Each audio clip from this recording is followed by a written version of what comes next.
Oh my God, Excelsior, the bridge collapsed.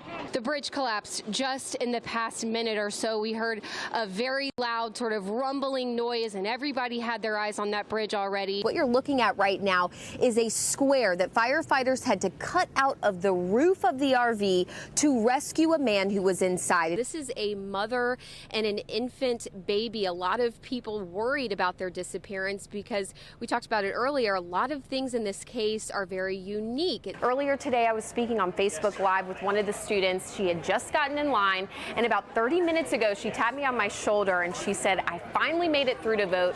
It took her 2 hours to vote. This is where Chris Winter, the man we were talking to at the evacuation center, lives. You can see all the way down the street here, enormous flooding. Earlier, we weren't even able to get here. They don't keep track of how many cars are damaged in the wash, but we found on the Better Business Bureau website claims across Central Texas. Right now, I'm standing in front of Pflugerville High School. Behind me right here is Pflugerville ISD Administration Building, and across the street is the football field. And what looks like it's right in the middle of it all is that billboard right there advertising nicotine lozenges. It shows a car parked right here in the parking lot, and you see 5 people getting out, running into the front door here. Right now it's closed and they've got these bars up, but this robbery happened at 7 o'clock Sunday evening. The Travis County Sheriff's Office tells us they know who they're looking for. They have a task force assigned to finding that man right now, but they aren't saying exactly who he is. Dan Hess and Julianne Autry walked into Lakeway City Hall Wednesday Nice to meet you. to get answers from City Manager Steve Jones. Can we turn that off? Our cameras weren't allowed inside. Just to have some sort of resolution. No. An hour later, How do you feel that it's taken this long to finally get this meeting?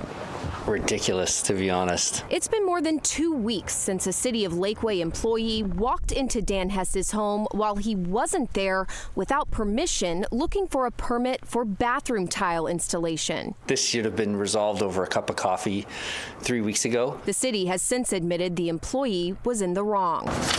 Julianne Autry says she's been waiting on this meeting for more than a year, and she's heard similar stories from her neighbors. It was strange that they were not aware of any of these issues ever going on when many people have come forward and said that this has happened to them. Is that true?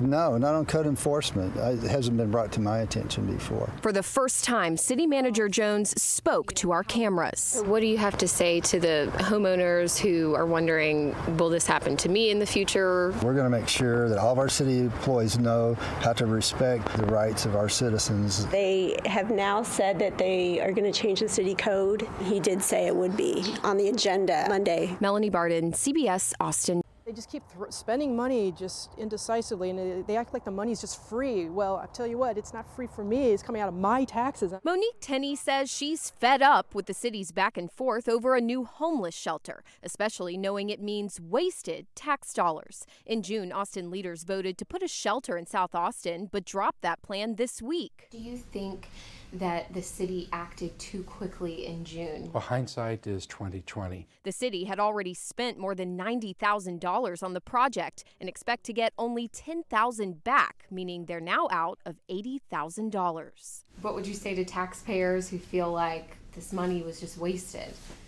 Well, I would say that we were pursuing that other property because we fully intended to close on it. Mayor Steve Adler says the new plan set for a vote Thursday would save more money in the long run. If passed, the city would buy a roadway inn in southeast Austin and convert it to a homeless shelter for a total of $8 million.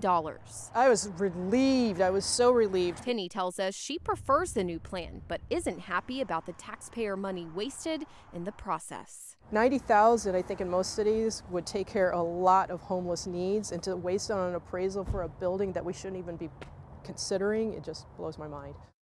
People living here tell me they chose Spicewood to get away from the city lights and enjoy the views. But they say now when they look up, something's getting in the way. More and more billboards with bright lights and tall ads. I moved in the hill country to enjoy the deer, the trees, the scenery. Mike Chandler has lived in Spicewood for 15 years. It's a small community west of Austin with sprawling hill country views. But Mike says that's changing by the day. We might as well just cut down every tree, put asphalt everywhere and go, here we are. We're the asphalt jungle. He tells us he counted 28 billboards along Highway 71 Wednesday.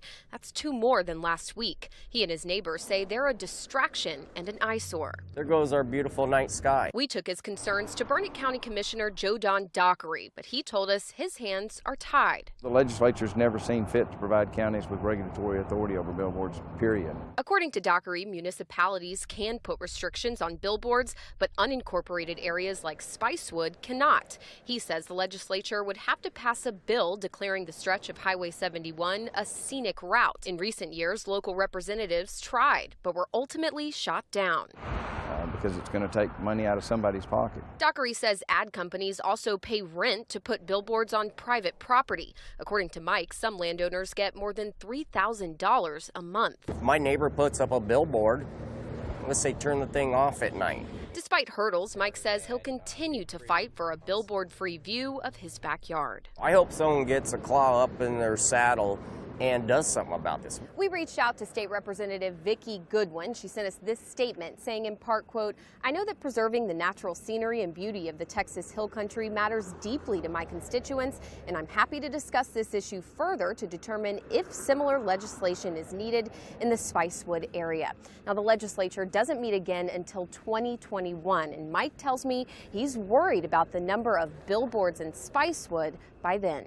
Reporting in Spicewood, Melanie Barden, CBS Austin News.